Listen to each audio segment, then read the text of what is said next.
pemerintah itu kan mengalokasikan anggaran sekitar 300 M. Nah, biasanya kan kalau sudah ada modal tambahan itu mereka akan bisa lebih banyak melakukan inovasi terhadap produk-produknya itu tadi. Kalau kita ini bentuknya hanya bisa mendorong supaya merekomendasi supaya dikasih pinjaman oleh pihak Bank BBR. Kalau soal pendampingan, soal pelatihan itu sudah menjadi kewenangannya pihak Dinas UMKM. Nah, pendampingan ini bentuknya adalah membuat pelatihan yang lebih serius dalam hal digitalisasi para pelaku UMKM. Ya, kuncinya ya di digitalisasi pemasaran, terus akses permodalan, yang ketiga pendampingan.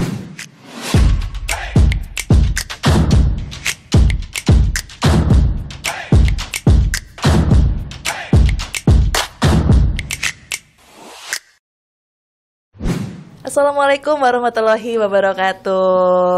Waalaikumsalam warahmatullahi wabarakatuh. Oke, teman-teman, kita ngobrol lagi di sini bersama dengan Bapak Salim Ashar, anggota Komisi C DPRD Jawa Timur. Selamat sore. Selamat sore, Mbak. Cak Salim ya, ini biasanya kalau di luar sana panggilnya Cak Salim. Selamat datang kembali di podcast Kios Koran. Sekarang kayaknya makin fresh gitu ya, dibandingkan yang kemarin-kemarin kayaknya agak tegang dikit gitu kan.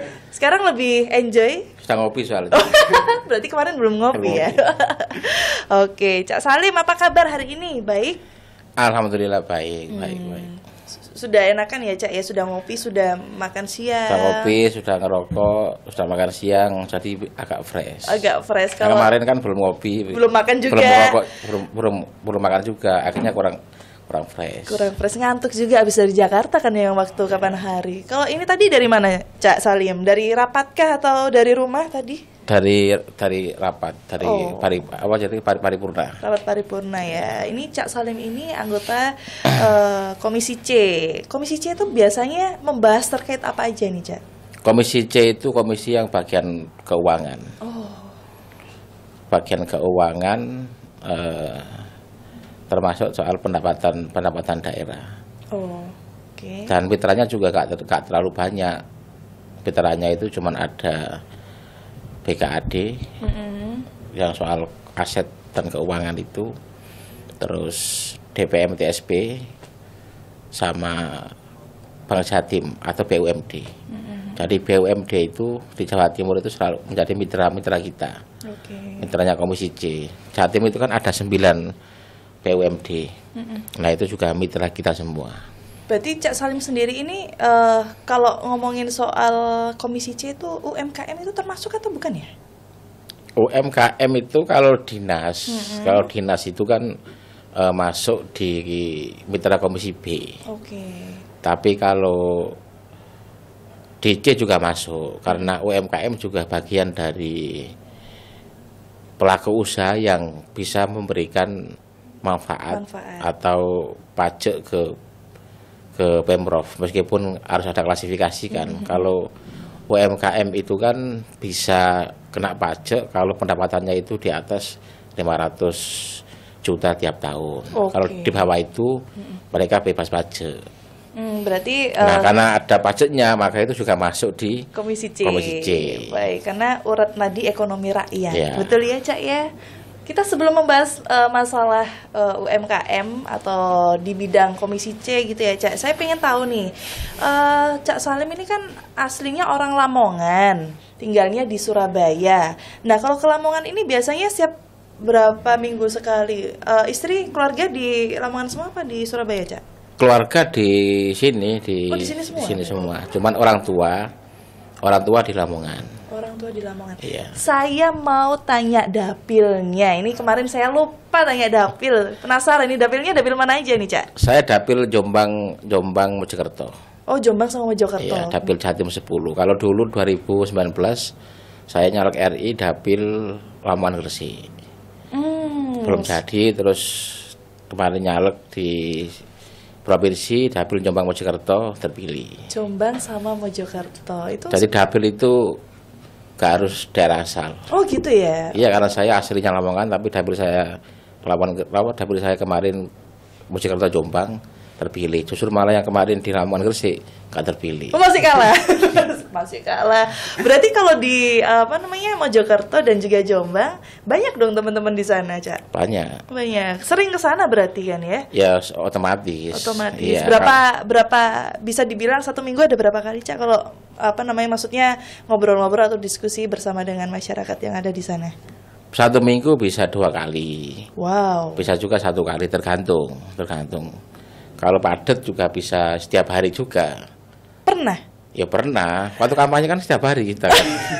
Itu padat sih ya, bener banget. Padat banget itu. Oke, berarti setiap hari PP berarti ya, Cak Salim ya? Hari PP. Kalau di Mojokerto sama Jombang berarti nggak ada keluarga sama sekali di sana, Cak? Nggak ada. Yang ada sahabat-sahabat. Oh, Banyak di situ, ya. sahabat-sahabat. Oh, teman-temannya banyak di sana berarti. Kalau di Jombang itu biasanya apa ini oleh-olehnya kalau di Jombang sana itu ya?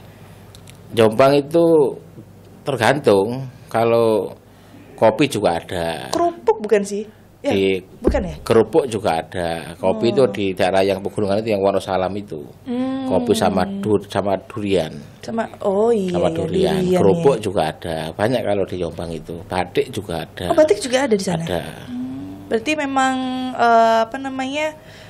Cak Salim sendiri sering sekali ya ke Mojokerto. Lebih sering mana? Ke Lamongan apa ke Mojokerto Jombang? Lebih sering ke Mojokerto Jombang. Pokoknya 1 minggu itu pasti saya ke sana. Kalau nggak ke Jombang, ke Mojokerto. Kadang-kadang juga dari Mojokerto ke Jombang kan deket kan. Itu biasanya pasti. Kalau teman-teman di sana yang biasa dikeluhin apa, Cak Salim? Di daerah dapilnya Cak Salim sendiri? Variatif. Banyak. Kadang masalah daerah irigasi, masalah banjir, kadang juga masalah UMKM, banyak macam-macam. Jadi kalau kita itu kan agak padat kegiatannya kan, karena di dapil saya itu dapil yang lumayan tertib. Tertib itu maksudnya pola skema kerjanya kan pola skema kerja tandem. Jadi kayak saya kemarin itu kan bersinergi dengan kabupaten, provinsi sama RI kan. Nah ketika jadi maka kerjanya juga harus sama-sama. Kayak kemarin itu Jumat, Sabtu, Minggu itu kan kita buat kegiatan pasar murah PKB. Oh, di sana? Iya, 10 titik itu kan. Karena DPR kabupatennya 10, maka satu DPR wajib melaksanakan 1 titik. Nah, kita kan juga harus hadir di sana kan untuk ikut acara yang pasar murah itu. Berarti kalau pasar murah ini yang menjadi UMKM-nya sana dong? Masyarakat, bukan UMKM. Kalau pasar murah itu masyarakat. Jadi kita punya program pasar murah, beli beras. Oh, yang harga murah itu ya? Beli beras 3 kilo, nanti dapat bonus minyak, gula sama Indomie 2. Iya sih, di kelurahan saya juga. Ya lupa saya. Itu namanya pasar murah, bukan pasar rakyat. Kalau pasar rakyat baru yang banyak jualan makanan minuman itu ya. Ya, kalau di kelurahan saya juga ada itu pasar rakyat. Jadi kalau pasar rakyat itu biasanya eventnya diselenggarakan oleh pihak dinas atau pihak kementerian atau kerjasama itu kan. Akhirnya eventnya lebih besar, terus banyak UMKM yang jualan di situ. Iya, biasanya. Kalau pasar murah PKB ini cukup kita buat acara, buat event seremonial sebentar, terus kita pasar murah gitu aja. Jadi ngundang ke masyarakat, ibu-ibu itu untuk beli beras, nanti dapat bonus gula sama minyak sama Indomie 2. Itu semuanya boleh ikut? Maksudnya yang ya pakai undangan. Pakai undangan berarti ya. Berarti nggak semuanya bisa datang ke pasar. Iya, tergantung pihak panitia lokal itu menyediakan berapa sembako. Kalau semisal 300 sembako berarti kita harus ngundang 300. Nanti kasih door prize itu juga. Ada door prize-nya juga. Ada. Ini sukaannya ibu-ibu sih, Cak Salim biasanya wis dapat murah, terus dapat hadiah yang datang mayoritas ibu semua. Kalau sembako itu pasti yang datang ibu-ibu. Iya sih, waktu itu sempat ada share-sharean gitu kan, pengen datang tapi kok aduh waras-waras panas soalnya.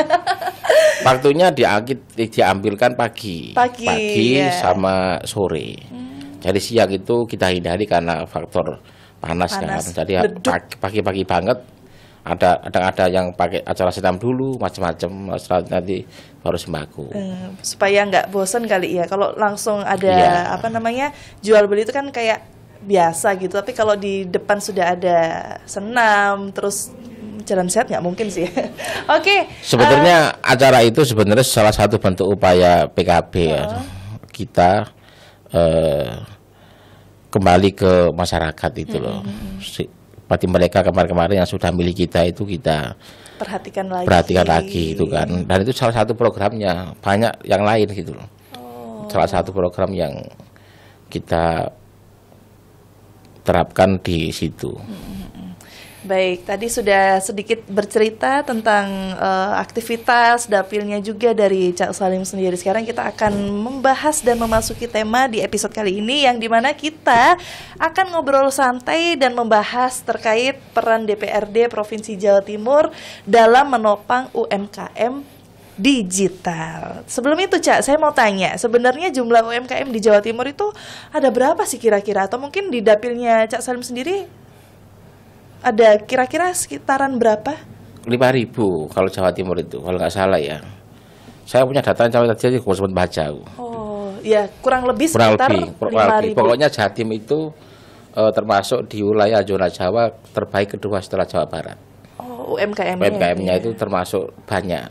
Saya tadi lupa berapanya, itu lupa aku. Tapi yang pasti itu Jatim itu nomor 2 setelah Jawa Barat.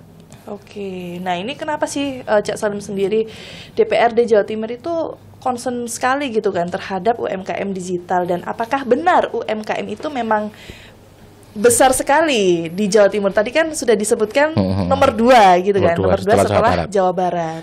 Iya, sebenarnya itu jadi PR kita bersama, apalagi dengan kemarin yang pabrik gudang garam. PHK masal gudang garam ya? Iya. Gudang garam yang di PHK itu. Nah, biasanya kan orang-orang ini pasti akan, biasanya ya kebanyakan, semisal PHK-nya itu gede, itu pasti mereka bingung cari kerja kan. Iya. Nah, salah satu kerja yang paling gampang dilakukan itu adalah bisnis UMKM.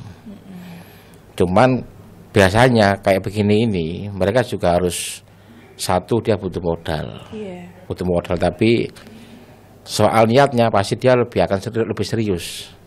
Orang-orang yang sudah kena PHK itu biasanya kan begitu. Nah, makanya kan UMKM terus kita tekankan supaya pemerintah benar-benar lebih serius untuk memaksimalkan potensi-potensi UMKM yang ada di Jawa Timur. Karena kalau nggak dimaksimalkan kan gitu loh, apalagi karena terbanyak nomor 2. Iya, paling nggak kan ini menjadi spirit bersama untuk bagaimana Jatim itu bisa nomor 1 atau paling nggak berimbang dengan Jawa Barat lah untuk dalam segi UMKM-nya itu. Terus tadi Cak Salim bilang kan pastinya mereka ini ada ibaratnya tantangannya salah satu adalah modalnya. Nah ini kan pasti banyak sekali di luar sana UMKM kecil yang masih kalah dengan pesaing-pesaing lainnya dikarenakan keterbatasan modal, seperti nggak usah terlalu tinggi ya Cak. Misalnya kita pengen nge-branding melalui packaging misalnya, itu kan pasti membutuhkan modal gitu kan. Nah ini gimana peran dari DPRD sendiri, apakah mendorong untuk atau mensupport mereka ini untuk bisa atau tidak kalah dengan para UMKM yang lainnya untuk tetap eksis gitu loh Cak? Jadi kebetulan Jatim itu kan ada bank UMKM yang BPR itu kan. Nah, itu juga salah satu mitra kita. Jadi bank ini memang yang awalnya itu khusus perkreditan, sekarang itu beralih ke UMKM. Nah, setiap kali kita diskusi dengan pihak BPR pasti akan menyarankan untuk memberikan bantuan modal Maksudnya itu bisa bentuk bantuan, bisa juga bentuk mempermudah pinjaman untuk masyarakat yang sebagai pekerja UMKM. Nah, sebenarnya ini kan sudah ada fasilitas, sudah ada bank yang disediakan oleh Pemprov supaya masyarakat kalau mau pinjam silakan ke bank ini. Nah, tentunya kan tetap pakai aturan, yang regulasi yang sudah disiapkan oleh pihak Bank BPR tadi kan. Tapi paling tidak bahwa Jatim ini sudah menyiapkan kayak kemarin di anggaran ya perubahan ini, pemerintah itu kan mengalokasikan anggaran sekitar 300 M sebagai bentuk pinjaman kepada Bank BPR. Nah, tentunya spirit ini bahwa uang ini harus kembali ke masyarakat, dalam hal ini ya pelaku UMKM. Nah, ini juga harus ada sosialisasi menurut saya ke para pelaku UMKM supaya yang hari ini UMKM-nya itu sudah berjalan bagus, paling enggak dia ada nafas untuk tambahan modal. Nah, biasanya kan kalau sudah ada modal tambahan itu mereka akan bisa lebih banyak melakukan inovasi terhadap produk-produknya itu tadi. Lebih kreatif lagi. Gitu kan. Untuk Cak Salim sendiri yang sudah dilaksanakan terkait langkah konkret yang pernah ibaratnya langsung terjun ke para pelaku UMKM mungkin dengan cara pelatihan atau sosialisasi. Kalau kita ini bentuknya hanya bisa mendorong supaya merekomendasi supaya dikasih pinjaman oleh pihak Bank BPR. Kalau soal pendampingan, soal pelatihan itu sudah menjadi kewenangannya pihak Dinas UMKM. Tapi kita juga bisa menitipkan kalau itu yang benar-benar bagus bisa kita sampaikan ke dinas terkait bahwa ini pelaku UMKM yang bagus layak untuk dilakukan pendampingan secara serius. Itu bisa. Tapi paling yang kita lakukan saat ini yang paling mudah adalah teman-teman kita dulu, teman-teman kita yang memang kita tahu secara portofolionya itu bagus selama dia bekerja di UMKM itu kita bantu sodorkan untuk supaya dikasih pinjaman sama pihak Bank BPR. Itu sih kalau dalam hal apa yang sudah kita lakukan itu kan. Iya. Terus kalau untuk sosialisasi go digital saat ini bagaimana? Kan sekarang itu kan 2025 itu sudah digitalisasi. Semuanya itu serba digital. Yang offline ini kadang kayak kalah dengan yang di marketplace gitu. Nah, ini seberapa banyak sih sebelum kita mengarah ke sosialisasi untuk mereka ini, saya mau tanya seberapa banyak sih Cak Salim untuk UMKM yang ada di Jawa Timur ini yang sudah go digital? Kalau data pastinya saya nggak tahu ya berapa persennya gitu ya, tapi paling tidak semuanya harus beralih ke sana. Jadi para pelaku UMKM sekarang harus fokus pada digitalisasi, karena menurut saya itu kan ada 3 hal yang menjadi faktor keberhasilan UMKM kan. Yang pertama kan digitalisasi, terus marketing pemasarannya ya, itu termasuk akses modal, yang ketiga pendampingan. Nah, digitalisasi ini kan berarti bantu memasarkan bahwa produk ini gimana caranya bisa viral, bahwa ini produk bagus dan diketahui oleh semua pihak, nggak hanya di lokal daerah itu, nggak hanya di tetangga aja, kayak di tetangga. Misal kayak batik Madura itu kan, ya batik Madura itu kan sekarang sudah bagus itu loh. Nah, itu harus bisa ditiru oleh produk-produk yang lain. Nah, pemerintah di sini harus hadir untuk membantu memasarkan supaya produk Jatim yang lainnya itu juga bisa bantu keangkat di pusat ataupun di internasional. Untuk perannya dari DPRD sendiri ini, khususnya dari Komisi C untuk dalam menopang UMKM digital. Ya, perannya tadi itu berarti kan pemerintah harus menganggarkan anggaran untuk melakukan pendampingan. Nah, pendampingan ini bentuknya adalah membuat pelatihan yang lebih serius dalam hal digitalisasi para pelaku UMKM. Karena kan ini kadang-kadang mungkin ada beberapa orang yang bisa langsung paham. Artinya saya punya produk onde-onde tanpa harus saya menunggu pelatihan dari birokrasi, dari dinas. Saya akan mencoba sendiri, kan ada kan itu. Tapi ada juga yang mungkin pelaku UMKM yang masih kebingungan. Kira-kira gimana produk saya ini bisa dikenal banyak orang gitu kan. Nah, itu harus hadir di sana, melakukan pendampingan secara intensif untuk membantu mempromosikan produk tersebut. Baik, berarti perannya ini ada di fungsi anggaran, kemudian fungsi pengawasan. Tapi untuk fungsi legislasinya bagaimana, Cak Salim? Fungsi legislasi, kalau fungsi legislasi itu kan untuk membuat regulasi, buat aturan kan. Ya, selama ini sih kita belum bahas perda soal itu ya. Tapi paling tidak bahwa teman-teman DPRD itu banyak, apalagi akhir-akhir ini selalu menyuarakan soal UMKM. Karena ini menurut kita itu sangat penting pada situasi hari ini gitu loh. Dengan banyaknya PHK, maka UMKM ini menjadi salah satu pelarian nantinya untuk orang bekerja itu loh.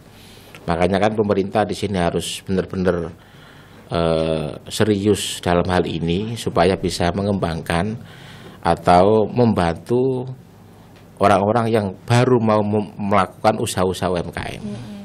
Iya, betul sih Cak Salim. Terus untuk biasanya kan tadi Cak Salim bilang sebaiknya UMKM ini supaya produk-produk yang baru jalan dikenal banyak orang, itu kan diadakan sosialisasi. Nah, ini biasanya materi apa aja sih Cak Salim yang akan disosialisasikan kepada para pelaku UMKM? Biasanya terkait apa?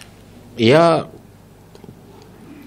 terkait jadi gini. Jadi dinas itu kan punya program.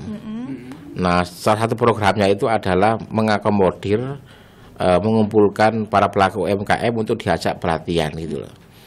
Cuman kadang-kadang selama ini itu hanya selesai di pelatihan ke pelatihan, tidak ada output yang jelas bagaimana setelah pelatihan itu gitu loh.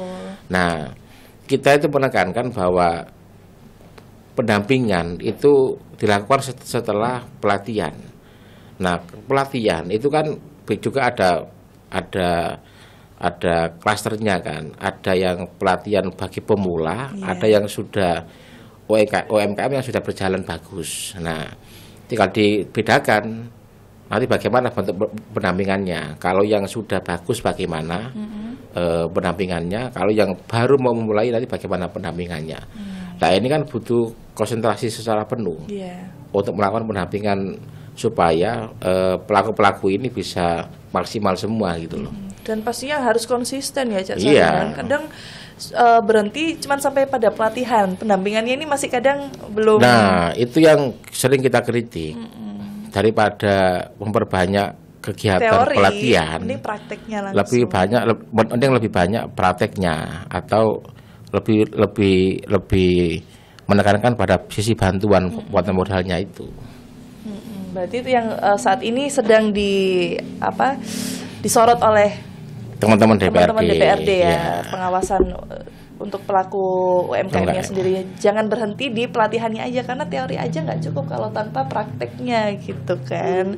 Menurut Cak Salim sendiri, untuk e-commerce yang ada di Indonesia ini ya Cak Salim kan banyak sekali. Nah, platform apa sih yang paling sesuai untuk UMKM di Jawa Timur? Maksudnya platform gimana? Platform itu kan untuk penjualan, marketplace gitu. Itu menurut Cak Salim sendiri yang saat ini banyak digemari oleh pelaku UMKM itu apa? Mungkin di toko orange atau di toko hijau? Iya, gitu. Pasti itulah. Atau yang TP, TikTok gitu. Ya, marketplace 3 itu yang menurut saya paling dominan kan. Yang hari ini paling mudah untuk menjualkan produk kan di situ.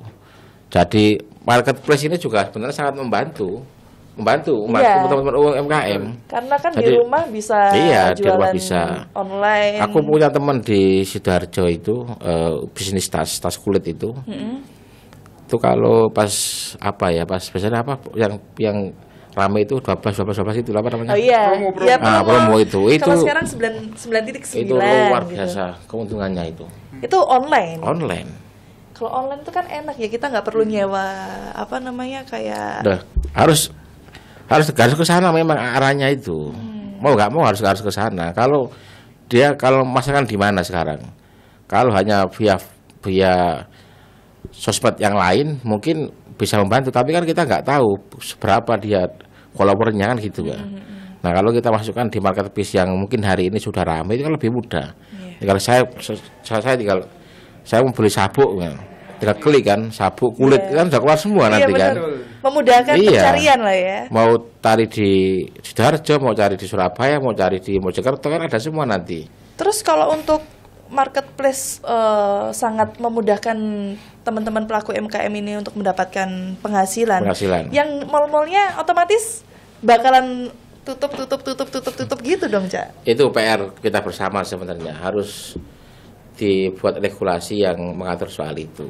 Memang ya kita sama-sama tahu dengan banyaknya mall yang tutup sekarang ini kan nggak jauh karena ramainya marketplace.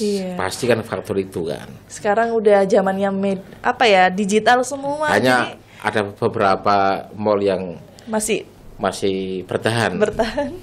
Ada yang sudah mulai tutup karena mereka sudah melaksanakan penjualan melalui marketplace itu tadi. Kan kasihan gitu kan, sudah berdiri yang dulunya rame sekarang ya Allah udah tutup ternyata. Itu harus dibuat aturan yang pas itu supaya nggak bagaimana sama-sama berjalan. Iya betul. Yang mall juga jalan, terus yang marketplace juga jalan. Soalnya kalau mall tutup kita mau nonton di mana? Bioskopnya ikutan tutup dong nanti. Oke, ini kita kembali lagi ke UMKM, Cak Salim. UMKM itu kan biasanya mereka sering bingung antara produksi massal dan juga menjaga kearifan lokal. Nah, ini bagaimana sih solusinya dari menurut Cak Salim sendiri, solusi yang praktis untuk mereka-mereka ini? Ya, kalau memang banyak yang mintanya banyak kan gimana? Berarti kan kita harus melakukan produk masalah tadi kan gitu loh. Ya tentunya tidak mengurangi dari kearifan lokal. Jadi itu kan tuntutan konsumen kan, bahwa kita harus hari ini harus menghabiskan semisal onde-onde harus habis onde-onde satu hari itu paling enggak 10.000. Nah, sedangkan kearifan lokalnya itu harus diolah bagaimana supaya terjaga gitu loh. Nah, itu tugasnya para pelaku UMKM bagaimana masih bisa seimbang. Seimbang itu maksudnya kearifan lokal masih tetap dijaga, tapi dia juga bisa memproduksi secara massal. Untuk kunci menurut Cak Salim sendiri, kunci penguatan UMKM ini sebenarnya letaknya di mana sih, Cak? Tadi itu, saya bahas tadi 3 tadi itu. Ya kuncinya ya di digitalisasi pemasaran. Terus akses permodalan, yang ketiga pendampingan. 3 itu berarti UMKM itu gak lepas dari 3 ini. Kalau 3 ini berjalan dengan bagus pasti akan lancar. Sukses gitu kan. Tapi kalau salah satunya nggak ada percuma. Sekarang gini, kita dibantu pemasaran, ya kan? Kita bantu pemasaran, tapi gak ada modal. Kan akhirnya nggak bisa produksi dia. Terus nggak ada pendampingan. Kan juga pasti akan beralih ke bukan, dia pasti akan malas, pasti akan ditinggalkan gitu. Tapi kalau 3 ini diramu dengan baik, bisa sinergi dari digitalisasi pemasaran sampai dalam akses pendampingan itu pasti akan berjalan bagus. Kalau ngomongin soal pelatihannya ini, Cak Salim, apa sih prioritas digital tools yang direkomendasikan? Mungkin cara mereka untuk membuat flyer atau mungkin branding mereka itu biasanya apa? Branding sih sebenarnya. Ya membuat bagus branding. Jadi kayak di marketplace itu. Kalau fotonya biasa aja kayaknya kita nggak tertarik. Makanya kan kadang dia ambil foto yang bagus, terus betul itu harganya mahal, terus kita kasih harga yang murah. Itu kan juga branding. Nah, itu juga harus menjadi bagaimana caranya. Kalau itu kan tadi kan agak ngawur. Dia ambil fotonya produk yang bagus dengan harga yang mahal, dia ambil di fotonya itu terus dia taruh di produk di akunnya dia dengan harga yang murah. Ini kan banyak begitu kalau di marketplace itu. Nah, ini kan ngawur. Nah, itu bagaimana gak seperti itu tapi dia bisa memberikan branding produknya dengan bagus. Nah, itu fungsinya di yang pendampingan tadi sama pelatihan tadi itu. Jadi ada pelatihan bagaimana caranya kamu itu bisa membranding produkmu dengan bagus, itu kan ada teorinya. Jadi gini, DPR ini sebenarnya hanya sebagai fasilitator antara masyarakat pelaku UMKM dengan pemerintah. Karena anggarannya kan ada di dinas. Jadi kita ini hanya mencoba untuk menjembatani antara kebutuhan masyarakat dengan kebutuhan pihak eksekutif. Makanya DPR itu pasti akan selalu menekankan gak sepihak. Artinya bahwa pemerintah ini karena sudah dialokasikan anggaran untuk UMKM maka harus dipakai untuk para pelaku UMKM. Kembali lagi ke kita pelaku UMKM gitu. Selain pelatihan branding nih, Cak Salim, apakah ada pelatihan seperti pencatatan keluar masuk? Pasti. Keuntungan, nah itu kan modal, juga dan salah satu kebutuhan yang harus diperbaiki kan, itu masalah manajemen. Kalau produknya sudah bagus, modalnya sudah ada, brandingnya sudah bagus, pendampingannya sudah bagus, ternyata keuangannya nggak bagus kan, akhirnya nggak bisa jalan lama. Nah, ini termasuk pelatihan dalam hal meningkatkan kapasitas para pelaku UMKM dalam hal pengelolaan keuangan. Iya, karena kan banyak biasanya itu gini, kalau satu pelatihan itu banyak satu rangkai kan. Ada materi yang bahas soal branding. Ada materi yang bahas soal digitalisasi, ada materi yang bahas soal keuangan, manajemen tadi itu. Jadi include itu loh. Nah, kendala kita selama ini rata-rata itu yang banyak dikeluhkan orang itu setelah pelatihan selesai tidak ada output yang jelas, tidak ada pendampingannya tadi itu ya. Nah, kita itu menekankan lebih baik pelatihannya dikurangin tapi pendampingan dan bantuan modalnya itu lebih besar. Jadi waktu kita nyatet keluar masuknya ini loh caranya itu begini, jangan cuman ini begini. Ya, itu gitu. Sudah ada, itu kan sudah ada ahlinya sendiri itu. Iya, pendampingan setuju. Itu harus dan itu jangan berhenti atau maksudnya cuman seremonial itu jangan gitu loh, kalau bisa berkelanjutan terus. Pendampingan itu dimulai dari tahap dia rekrutmen. Terus setelah rekrutmen terus sudah selesai pelatihan itu nanti juga didampingi terus. Nah, tanpa harus mengesampingkan para pelaku UMKM yang sudah berjalan dengan bagus. Yang bagus tetap didampingin, dimonitor. Nah, yang pemula-pemula ini lebih intens lagi didampinginya.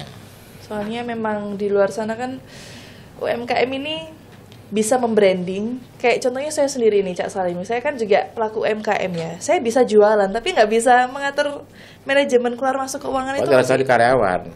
Oh gitu ya. Iya. Tapi saya belum mampu membayar. Permodalan tadi. Oh iya, kan, Bank BPR.